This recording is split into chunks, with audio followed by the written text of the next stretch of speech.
നമസ്കാരം. സ്ത്രീകളെ മാനസിക രോഗികളാക്കി മാറ്റുന്ന മജ്‌ലിസുകൾ, ആത്മീയ തട്ടിപ്പുകൾ, അല്ലെ? ഓൺലൈൻ പ്രഭാഷകര്, ഓൺലൈൻ തട്ടിപ്പുകാര്, അങ്ങനെ തന്നെ പറയേണ്ടിയിരിക്കുന്നത്. കാരണം ഹാമിദിന്റെ വീട്ടിൽ ഒരു പെണ്ണ് കരഞ്ഞതുമായി ബന്ധപ്പെട്ടുകൊണ്ട് 2 ദിവസം മുൻപ് സോഷ്യൽ മീഡിയയിൽ ഭയങ്കരമായിട്ട് ചർച്ചയും കാര്യങ്ങളൊക്കെ ഉണ്ടായിരുന്നു, ഇല്ലേ? ആ വീഡിയോ ഞാൻ ആദ്യം ഒന്ന് പ്ലേ ചെയ്യാം, എന്നിട്ട് അതിനുശേഷം അതിൽ ആ സ്ത്രീ പറയുന്ന കാര്യങ്ങളുണ്ട്, അത് വളരെ കൃത്യമായിട്ട് നമുക്ക് കേൾക്കാം. എന്നിട്ട് നിങ്ങൾ തീരുമാനിക്കുക, നിങ്ങളുടെ വീട്ടിലെ സ്ത്രീകള് ഇതുപോലെ മാനസിക രോഗികളായി മാറണോ എന്നുള്ളത്. ഇതിൽ ഈ സ്ത്രീക്ക് മാനസിക രോഗം ഉണ്ടെന്നല്ല ഞാൻ പറയുന്നത്, അവർ തന്നെ അതിന്റെ കാര്യങ്ങൾ പറയുന്നുണ്ട്, എങ്ങനെയാണ് അവർക്ക് ഇങ്ങനെ ഒരു പരിഭ്രാന്തി വന്നത് എന്നുള്ള കാര്യങ്ങളൊക്കെ വളരെ കൃത്യമായിട്ട് പറയുന്നുണ്ട്. എന്തായാലും ആദ്യം ഹാമിദിന്റെ വീട്ടില് ആ ലൈവിൽ നടന്ന ആ ഒരു വീഡിയോ ആദ്യം ഒന്ന് കണ്ടതിന് ശേഷം, കാരണം 1 by 1 ആയിട്ട് ഓരോ കാര്യങ്ങൾ കണ്ടു കഴിഞ്ഞാലാണ് കൃത്യമായിട്ട് ഇതിന്റെ കാര്യങ്ങൾ മനസ്സിലാകുക. അതുകൊണ്ടാണ് ഫസ്റ്റ് ആ വീഡിയോ കാണിക്കുന്നത്. എന്നിട്ട് ആ സ്ത്രീ തന്നെ മറ്റൊരു ചാനലിന് കൊടുത്ത അഭിമുഖം കൂടെ ഉണ്ട്, അതുകൂടെ നമുക്കൊന്ന് കാണാം. എന്തായാലും ഹാമിദിന്റെ ആദ്യത്തെ ആ ലൈവ് ഒന്ന് കാണാം. इंशाअल्लाह अल्लाह बरकत दे, अल्लाह बरकत दे, अल्लाह बरकत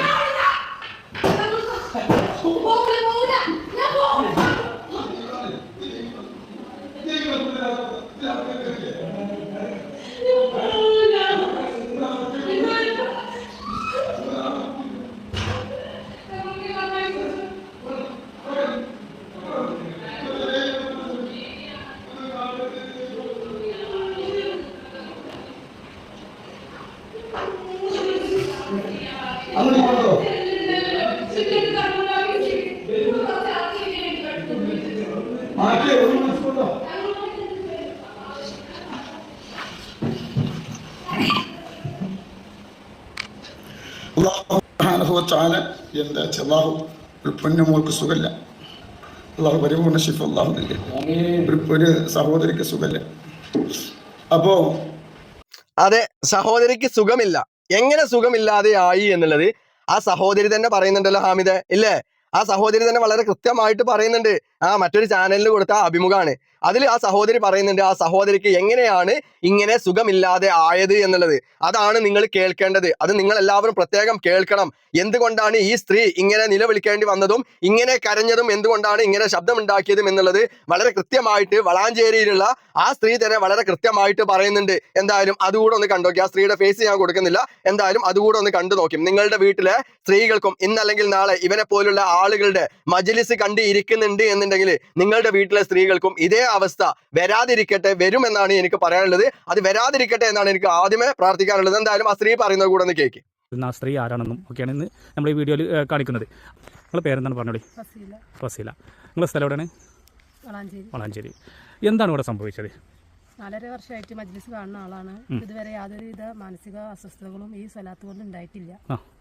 ഇപ്പോൾ ഒരു ആഴ്ച ആയിട്ട് മനസ്സിന് വല്ലാത്ത അസ്വസ്ഥതകളായിരുന്നു, മാനസിക സമ്മർദ്ദം കൂടുതലായിരുന്നു. അങ്ങനെ വീട്ടിൽ നിന്ന് ഞാൻ പറഞ്ഞ് അവിടെ ഒന്ന് പോകണം, സ്വലാത്ത് മജ്‌ലിസ് നടക്കണ തങ്ങളുപ്പാൻ്റെ വീട്ടിലൊന്ന് പോകണം എന്ന് പറഞ്ഞ് അങ്ങനെ വന്നപ്പോൾ ഇവിടെ സ്വലാത്ത് നടക്കുകയാണ്. പക്ഷെ എനിക്ക് ആ സമയത്ത് എനിക്ക് അതിൻ്റെ ആ ഒരു മൈൻഡ് ഒന്നും ആയിരുന്നില്ല. അപ്പൊ ഞാൻ തങ്ങളുപ്പാനെ കാണുന്നത് വരെ തങ്ങളുപ്പാൻ്റെ അടുത്തേക്ക് അവിടെ ഡോറിൽ ചെന്ന് മുട്ടി. തങ്ങളുപ്പാന്ന് വിളിച്ചാണ്ട് ഓടി ചെന്ന് കയറിക്കാണ് ചെയ്തിരിക്കുന്നത്. ആ റൂമിന്റെ അവിടേക്ക് ചെന്ന വാതിൽ ചെന്ന് അടിച്ചതാണ്. തങ്ങളിപ്പ ഓടി വന്നതാണ്. അപ്പൊ പറഞ്ഞ് ദൈവം ഓടി വന്നിക്കാണ്. ഇതിനെ വേഗം ഹോസ്പിറ്റലിൽ കൊണ്ടുപോകണം, കുഴപ്പമൊന്നുമില്ല എന്ന് പറഞ്ഞ്. അങ്ങനെയാണ് ഇപ്പൊ താങ്കൾ പറഞ്ഞത്. അങ്ങനെ ഇതായിക്കണു. വേഗം ഹോസ്പിറ്റലിൽ. എന്നിട്ട് നിങ്ങൾ ഹോസ്പിറ്റലിൽ പോയോ? ഞങ്ങൾ നേരെ വീട്ടിൽ പോയിട്ട് അവിടുന്ന് പിന്നെ ഹോസ്പിറ്റലിൽ പോയി. ഹോസ്പിറ്റലിൽ പോയതിന്റെ എന്തെങ്കിലും ബില്ലുകളോ കാര്യങ്ങളോ എന്തെങ്കിലും ഉണ്ടോ? അതിന്റെ രേഖയാണ് കാണുന്നത്.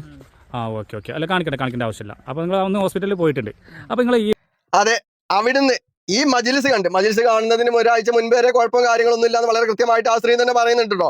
അതിനുശേഷമാണ് ഈ സ്ത്രീക്ക് ഇങ്ങനെ പ്രശ്നം വന്നതും മാനസിക വിഭ്രാന്തിയും കാര്യങ്ങളൊക്കെ വന്നതും അവിടെ പോയി ശബ്ദമുണ്ടാക്കിയതും തങ്ങളിപ്പാപ്പാനെ കണ്ട മാത്രമേ പ്രശ്നം തീരുള്ളൂ എന്ന് പറഞ്ഞുകൊണ്ട് തങ്ങളിപ്പാപ്പാന്റെ അടുത്ത് പോയത്. പൊന്നാര താത്ത, നിങ്ങളൊക്കെ കഴിക്കുന്നത് അരിഭക്ഷണം തന്നെ അല്ലേ? അറിയാനായിട്ട് ചോദിക്കാണ്. ഇയാള് ഈ പറയുന്ന ജമലുലൈലി അല്ല, തങ്ങളല്ല, ആ കുടുംബത്തിൽ പെട്ടതല്ല എന്നുള്ളതൊക്കെ വളരെ കൃത്യമായിട്ട് അതിന്റെ ആളുകൾ പുറത്തു വിട്ടതാണ്, അവരുടെ അന്വേഷണത്തിൽ കണ്ടെത്തിയതാണ്, അല്ലേ? എന്നിട്ട് പിന്നെയും ഇതൊക്കെ താങ്ങി പിടിച്ച് ഇയാളെ കണ്ടു കഴിഞ്ഞാൽ മാത്രം നിങ്ങളെ പ്രശ്നം തീരുള്ളൂ എന്നൊക്കെ പറഞ്ഞുകൊണ്ട് അയാളുടെ അടുത്ത് പോയി കാണാനേ ഇയാൾ എന്താ പടച്ചമ്പുരാനേറ്റാണോ? ആണോ? ഇയാൾ പടച്ചമ്പുരാനേറ്റാണോ? കാരണം ഇയാൾ ചെയ്ത പല കാര്യങ്ങളും പുറത്തു വന്നതാണ്, പല കാര്യങ്ങളും പലരും പറഞ്ഞതാണ്. എന്നിട്ടും ഇയാളെയൊക്കെ മജ്‌ലിസ് കണ്ടുകൊണ്ട് മാനസിക വിഭ്രാന്തി എന്നുള്ള രീതിയിൽ നിങ്ങളൊക്കെ ഇയാളെ പോയി കാണുമ്പോ ഇയാൾ എന്താ പറഞ്ഞത്? നിങ്ങൾക്ക് പ്രശ്നമാണ്, ഹോസ്പിറ്റലിൽ കൊണ്ടുപോകണമെന്നാ പറഞ്ഞത്. എന്തിയെ? ക്യാൻസറിനും മറ്റും ചികിത്സ നൽകുന്ന ഇയാൾക്ക് നിങ്ങളുടെ ഈ അസുഖത്തിന് മരുന്ന് തരാൻ ഇയാളുടെ കയ്യിൽ മരുന്നില്ലേ? എന്തിയെ? നിങ്ങളെ അസുഖം മാറ്റി തരാൻ അയാളെ കൊണ്ട് കഴിയൂലേ? എന്തിയെ അയാൾ ഹോസ്പിറ്റലിലേക്ക് പറഞ്ഞേക്കണേ? അപ്പൊ നിങ്ങൾക്ക് സത്യത്തിൽ എന്തേന്ന് പ്രശ്നം? നിങ്ങൾ ഹോസ്പിറ്റലിൽ പോയി അറിയല്ലോ. എന്ത് നിങ്ങൾക്ക് ഹോസ്പിറ്റലിൽ പോകാൻ മാത്രമല്ല പ്രശ്നം. നിങ്ങളുടെ പ്രശ്നം മറ്റൊന്നല്ല, കടുത്ത ആരാധന. ഒരു വ്യക്തിയെ വിശ്വസിച്ചുകൊണ്ട് കടുത്ത ആരാധന മൂത്തിക്കാണ് അയാളോട്. ആ ആരാധന മൂത്തുകൊണ്ട് അയാൾ തന്നെയാണ് പടച്ചവന്, അയാൾ തന്നെയാണ് ദൈവം, അയാൾ തന്നെയാണ് വലിയവന് എന്നുള്ള ഒരു ചിന്ത നിങ്ങളുടെ മനസ്സിൽ വന്നു. അയാൾ വരുത്തി തീർത്തു. അതാണ് ഈ സ്ത്രീകളുടെ മനസ്സിലൊക്കെ ഇയാൾ ചെയ്യുന്നത്. അതാണ് നിങ്ങൾക്ക് ഉണ്ടായിരുന്ന പ്രശ്നം. അതിന് നിങ്ങൾ ഹോസ്പിറ്റലിൽ പോകേണ്ട ആവശ്യമൊന്നും ഉണ്ടായിരുന്നില്ല. വീട്ടിൽ പോയിട്ട് മനസമാധാനമായിട്ട് നിങ്ങൾ തന്നെ ഒന്ന് ചിന്തിച്ചു നോക്കുക. ഞാൻ ഈ ചെയ്യുന്നതൊക്കെ ശരിയാണോ? ഞാൻ എന്തിനാണ് അയാൾ പോയി കണ്ട് കരയേണ്ട ആവശ്യം? അയാൾ ആരാണ് എന്നുള്ളത് ജസ്റ്റ് ഒന്ന് ചിന്തിച്ചിരുന്നെങ്കിൽ ആ ഹോസ്പിറ്റലിൽ കൊടുക്കുന്ന പൈസയ്ക്ക് നിങ്ങൾക്ക് മെച്ചം കിട്ടിയെന്ന്.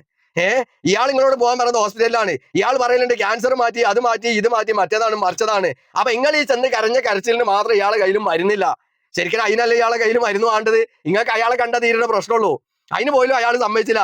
അയാൾ എന്തെങ്കിലോട് പറഞ്ഞത് ഹോസ്പിറ്റലിൽ പോയി കാണിക്കാനേ പറഞ്ഞത്. എന്തായാലും ആ താത്ത ബാക്കിയും കൂടി പറയണ്ട, അതും കൂടെ നമുക്കൊന്ന് കേൾക്കാം.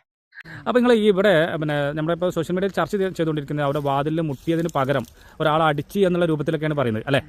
അപ്പോൾ അതിന്റെ സത്യാവസ്ഥ എന്താണ്? ഇത് ഡോറിൽ മുട്ടിയ സമയത്ത് തങ്ങൾ പുറത്തേക്ക് വന്ന് ആ സമയത്ത് അവിടെ ആരൊക്കെയുണ്ടായിരുന്നു? അവിടെ ഇവിടെ ഞാനുണ്ടായിരുന്നു കൂടെ. ഞാനാണ് അവളെ പിടിച്ചത്. എനിക്ക് പിടുത്തം കിട്ടാണ്ടായപ്പോഴും അങ്ങനെയാണ് അവൾ ഓടി കയറിയത്. അപ്പൊ പിന്നെ അവര് അഡ്മിമാര് വേറെ തങ്ങൾ പറഞ്ഞ ആരെങ്കിലും ഒന്ന് പിടിച്ച് താഴത്തേക്ക് കൊണ്ടുപോകാൻ പറഞ്ഞപ്പോൾ ഇവിടുന്ന് പെണ്ണുങ്ങൾ വന്നിട്ട് ഞങ്ങൾ 2-3 ആൾ കൂടിയിട്ടാണ് താഴത്തേക്ക് കൊണ്ടുവന്നത്. അതെ, ആ സമയത്ത് ആരെങ്കിലും നിങ്ങളെ ആക്രമിക്കുക എന്ത് ചെയ്തോ? ആരും ഇവിടുന്ന് ആക്രമിച്ചിട്ടില്ല. ആക്രമിച്ചിട്ട് ആരുമില്ല. ഞാനാണ് അവളെ പിടിച്ചിട്ടുണ്ടായിരുന്നത്, അവർക്ക് ചെയ്തിട്ടുണ്ടായിരുന്നു. അപ്പൊ നമ്മളെ പിടുത്തത്തിൽ നിന്ന് കൈവിട്ട് പോകുമായിരുന്നു. അപ്പൊ നിങ്ങൾ വീട്ടിൽ നിന്ന് വരുമ്പോൾ തന്നെ ഇങ്ങനത്തെ ഒരു അസ്വസ്ഥത ഉണ്ട് നിങ്ങൾക്ക്? 2 ദിവസമായി അതിന് തുടങ്ങിയിട്ട്. അങ്ങനെ തങ്ങളെ കണ്ടെന്ന് പറഞ്ഞൊരാവുന്ന ഒരു ആശ്വാസത്തിനുവേണ്ടി പോകുന്നതാണ്.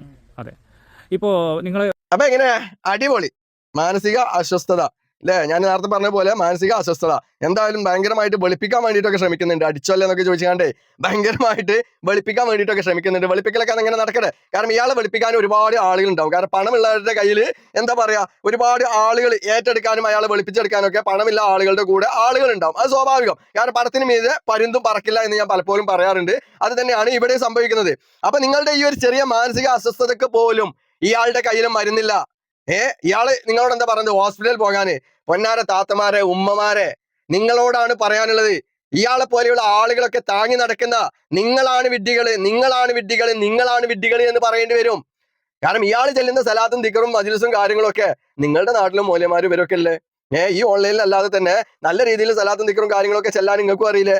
ഈ യൂട്യൂബിലെ പരസ്യം കണ്ടുകൊണ്ട് സലാത്തും ദിക്റും കാര്യങ്ങളൊക്കെ ചെല്ലി നടക്കാന്ന് പറഞ്ഞു കഴിഞ്ഞാല് നിങ്ങളൊക്കെ വിഡ്ഢികളാണ് എന്ന് ഞാൻ പറയുള്ളൂ.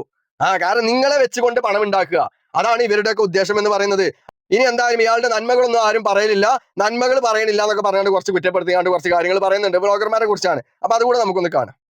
ഞാന് കോടികൾ സമ്പാദിച്ച് നിങ്ങളെ ഇന്ന് വരെ യൂട്യൂബർമാരെ ഇന്ന് വരെ ഞാൻ ചെയ്ത എന്തെങ്കിലും നന്മ നിങ്ങൾ വിളിച്ചു പറഞ്ഞിട്ടുണ്ടോ? 70 പെൺകുട്ടികളെ കെട്ടിച്ചു, 20ന്റെ അടുത്ത് വീട് എത്തിമക്കൾക്ക് വെച്ചു കൊടുത്തു, 3 ഏക്കർ സ്ഥലം 3-3.5 ഏക്കർ സ്ഥലം എത്തിമക്കൾക്ക് വാങ്ങി. നിങ്ങൾ യൂട്യൂബൊക്കെ ഇങ്ങനെ കെട്ടാക്കിയിട്ടാണ് വിടുന്നത്. അതൊന്നും എനിക്ക് പ്രശ്നമല്ല. അപ്പോ നിങ്ങളോട് എനിക്ക് പറയാനുള്ളത്, നിങ്ങൾ എന്ത് ചെയ്താലും എന്നെ തകർക്കാൻ കഴിയില്ല. പിന്നെ അത് ശരിയാണ്, എന്ത് ചെയ്താലും തകർക്കാൻ കഴിയില്ല അമിത. കാരണം വിഡ്ഢികളായിട്ടുള്ള ആളുകൾ ഉള്ളിടത്തോളം കാലം നിങ്ങളെ പോലെയുള്ള ആളുകളൊന്നും തകർക്കാൻ കഴിയില്ല. പിന്നെ നിങ്ങൾ ചെയ്ത നന്മ എന്ന് പറയുന്നുണ്ടല്ലോ, സ്വന്തം പോക്കറ്റിൽ നിന്ന് കായ് എടുത്ത് കാണുന്നല്ലോ ഇതൊന്നും നടത്തിയിരിക്കണത് അല്ലല്ലോ. നാട്ടുകാരിൽ നിന്ന് കായ് പിരിച്ചിട്ടല്ലേ. സ്വന്തം അധ്വാനത്തിൽ നിന്ന് ഇതുപോലെ വിയർപ്പൊഴുക്കി, ചോര നീരാക്കി വിയർപ്പൊഴുക്കിയിട്ട് ആ പണം കൊണ്ടാണ് നിങ്ങൾ ഇത് ഒറ്റയ്ക്ക് ചെയ്തിരുന്നത് എന്നുണ്ടെങ്കിൽ നിങ്ങളെ പ്രശംസിക്കാനും നിങ്ങളെ എടുത്തു പറയാനും നിങ്ങളെ കൊണ്ടാടാനും ഒരുപാട് ആളുകൾ ഉണ്ടായേനെ. പക്ഷെ ഇതൊക്കെ ജനങ്ങളുടെ കയ്യിൽ നിന്ന് പണം പിരിച്ചെടുത്തുകൊണ്ട് നടത്തിയ പരിപാടികളാണ്. അതിന് കുറച്ച് കമ്മിറ്റിക്കാരെ നിയോഗിക്കും. നിങ്ങൾ ഓലോട് അത് ചെയ്യടാ ഇത് ചെയ്യടാ എന്ന് പറയും. ഓല അത് ചെയ്യാനും റെഡി ആയിട്ട് നിൽക്കുന്നുണ്ടാവും. അങ്ങനത്തെ ആളുകളെ കുറച്ച് സെലക്ട് ചെയ്തുകൊണ്ട് ഓല് ചെയ്ത കാര്യങ്ങളാണ് ഇതൊക്കെയെന്നാണ് ഞാൻ പറയാ. അല്ലേ? അല്ലാതെ നിങ്ങളെ പോക്കറ്റിൽ നിന്ന് കായെടുത്ത കായൊന്നല്ലത്, നാട്ടുകാരിൽ നിന്ന് പിരിച്ചിട്ടല്ലേ ഈ പറയുന്ന പരിപാടികളൊക്കെ നടത്തിയത് അല്ലേ? എന്തായാലും ബാക്കി കൂടി കുറച്ച് കാര്യങ്ങൾ പറയുന്നുണ്ട്. പിന്നെ കോടികൾ ഉണ്ട്, പിന്നെ അത്ര കോടികളുണ്ട്. പിന്നെ ദുബായിൽ കമ്പനി തുടങ്ങിയിട്ടുണ്ട്. അത് എങ്ങനെയെന്നുള്ളത് നിങ്ങൾ ആലോചിച്ചിട്ടില്ല. നിങ്ങൾ ഇന്ത്യത്തൊന്ന് ചോദിച്ചു, നിങ്ങൾ ഇന്ത്യത്തേക്ക് വരും. അപ്പൊ ഞാൻ മറുപടി പറയാം. എന്തിനാ നിങ്ങൾ കൊടക്കാട് വരാൻ പേടിക്കുന്നത്? ധൈര്യത്തിൽ യുവർ വെൽക്കം കൊടക്കാട്. നിങ്ങൾ വരും, നിങ്ങൾ ചോദ്യങ്ങൾ ചോദിക്കുക. നിങ്ങൾ അവിടെ നിന്നിട്ട് ഇങ്ങനെ കൊഞ്ചലും കുത്തിയെടുക്കാറില്ല. എന്ത് സത്യം അറിയണമെങ്കിലും ഇൻഷാല്ലാ ഈ ഗേറ്റ് തുറന്നിട്ടുണ്ടാവും, നിങ്ങൾക്ക് വരാം. പിന്നെ ഇന്ന് വരെ എനിക്ക് കിട്ടുന്ന ഇവിടെയുള്ള പൈസന്റെ വരുമാനന്റെ കൂടെ പറക്കുന്നവർക്ക് അറിയാം. ഇന്ന് വരെ ഒരാളെ പൈസ വെച്ചത് ഞാൻ വെച്ചിട്ടില്ല. എനിക്ക് പേടി, എന്റെ പൈസ അങ്ങോട്ട് പോകാന്നല്ലാതെ ഇങ്ങോട്ട് വരുന്നില്ല. ഒരു സ്ഥലം എന്റെ പേരിലായിട്ടില്ല. അപ്പൊ 3.5 ഏക്കർ സ്ഥലം നിനക്കിപ്പോ മെയ് മാസം വന്നോ 30 കുടുംബത്തിൽ ഇപ്പൊ സ്ഥലം ആദ്യ ഘട്ടത്തിൽ കൊടുക്കുന്നുണ്ട്. പിന്നെ ഇവിടെ സ്ഥലത്തിന് സ്ഥലം വാങ്ങാൻ അത് നമ്മളെ പേരിലെന്തിട്ടില്ല, നമ്മൾ അത് പേരിലാക്കിയിട്ടില്ല. അതിന് പൈസ 10 മാസത്തെ അവധിയാണ്. അതും ട്രസ്റ്റിന്റെ പേരില്ല. നമുക്ക് മുതലൊന്നും വേണ്ട. പട്ടിനെ കടന്ന് എത്തിയുമായവളെ നമുക്ക് എന്തിനാ മുതൽ. അതാണ് ലാസ്റ്റ് ആ പറഞ്ഞ കാര്യങ്ങൾ കേട്ടില്ലേ? പട്ടിണി കടന്ന് യത്തീമായി വന്ന നമുക്ക് എന്തിനാണ് മുതല് എന്നാണ് എന്ത് ചെയ്യുന്നത് ഹാമിദ് ചോദിക്കുന്നത്. അപ്പൊ പിന്നെ ഈ കാര്യങ്ങളൊക്കെ പണം അങ്ങോട്ടാണ് പോകുന്നത്, ഇങ്ങോട്ട് കിട്ടുന്നില്ല എന്ന് പറയുന്നുണ്ടല്ലോ ഹാമിദ്. അല്ല ഹാമിദ്, സത്യത്തിൽ ഹാമിദിന് എന്താണ് ജോലി? എന്താണ് ജോലി? എന്ത് ജോലി എടുത്തിട്ടാണ് താങ്കൾ ജീവിക്കുന്നത്? താങ്കളുടെ വരുമാന മാർഗം എന്താണ്? ഈ ജനങ്ങളുടെ കയ്യിൽ നിന്ന് കിട്ടുന്ന പണല്ലേ, അതല്ലേ താങ്കളുടെ വരുമാന മാർഗം അല്ലേ? അല്ലാതെ താങ്കൾക്ക് എന്ത് വരുമാന മാർഗം ഉള്ളത്? പട്ടിണി കടന്ന ഇടത്ത് നിന്ന് ഇത്രത്തോളം പണം ഉണ്ടാക്കിയിട്ടുണ്ട് എന്നുണ്ടെങ്കിൽ അത് ജനങ്ങളുടെ കയ്യിൽ നിന്ന് പിരിച്ചെടുത്ത പണം തന്നെയാണ്, അതിലൊരു സംശയമല്ല. അല്ലാതെ താങ്കൾക്ക് എന്ത് ജോലിയാണുള്ളത്? എന്ത് ജോലിയാണ് താങ്കൾക്കുള്ളത്? പിന്നെ താങ്കളുടെ കയ്യിൽ നിന്ന് അങ്ങോട്ട് പണം ഇറങ്ങുകയാണെന്ന് പറഞ്ഞ് ഈ അങ്ങോട്ട് പണം ഇറക്കണമെങ്കിൽ തന്നെ താങ്കൾക്ക് ഒരു ജോലി വേണം, അന്തസ്സായിട്ടുള്ള ഒരു ജോലി വേണം. അങ്ങനെ ഒരു ജോലി താങ്കൾക്കുണ്ടോ? എന്റെ അറിവിൽ അങ്ങനെ ഒരു ജോലി താങ്കൾക്കില്ല.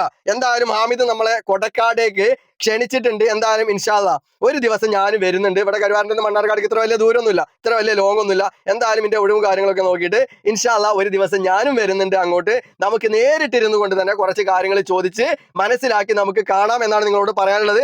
അപ്പൊ പിന്നെ ഒഴിഞ്ഞു മാറരുത് എന്ന് മാത്രമാണ് എനിക്ക് പറയാനുള്ളത്. താങ്കളുടെ ഭാഗത്താണ് ശരി എന്നുണ്ടെങ്കിൽ താങ്കളുടെ കൂടെ നിൽക്കും ജംഷീർ. പക്ഷെ ജംഷീർ ചോദിക്കുന്ന ചോദ്യങ്ങൾക്ക് വളരെ കൃത്യവും വ്യക്തവുമായിട്ടുള്ള മറുപടി താങ്കളെ കൊണ്ട് തരാൻ കഴിയണം എന്നാണ് എനിക്ക് പറയാനുള്ളത്. വിത്ത് പ്രൂഫ്, തെളിവുകൾ ഉൾപ്പെടെ താങ്കളെ കൊണ്ട് തെളിയാൻ കഴിയണം. അതിന് താങ്കളെ കൊണ്ട് കഴിയോ എന്നുള്ളതാണ് എനിക്ക് അറിയാനുള്ളത്. അപ്പൊ എന്തായാലും ഇൻഷാ അല്ലാ അധികം വൈകാതെ നമുക്ക് നേരിട്ട് കാണാം, നേരിട്ട് കാണുക തന്നെ ചെയ്യും, അങ്ങോട്ട് വരിക തന്നെ ചെയ്യും. എനിക്ക് ചോദിക്കാനുള്ള ചോദ്യങ്ങൾ ഞാൻ നേരിട്ട് തന്നെ ചോദിക്കുമെന്ന് മാത്രമാണ് ഹാമിദിനോട് പറയാനുള്ളത്.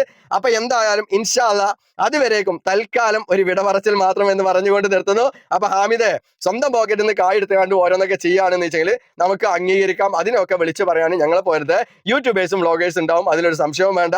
അപ്പൊ എന്തായാലും ഇനി അങ്ങോട്ട് നമ്മളുടെ ചോദ്യങ്ങൾ ഏത് നിമിഷവും പ്രതീക്ഷിക്കാം. നമ്മൾ വരുന്നു അങ്ങോട്ട് ഹാമിദിനോട് കുറച്ച് ചോദ്യങ്ങൾ ചോദിക്കാൻ വേണ്ടിയിട്ട് മാത്രം. അപ്പൊ എന്തായാലും നമുക്ക് വീണ്ടും കാണാം അടുത്തൊരു വീഡിയോയിൽ മറ്റൊരു വിഷയമായിട്ട്. ബൈ.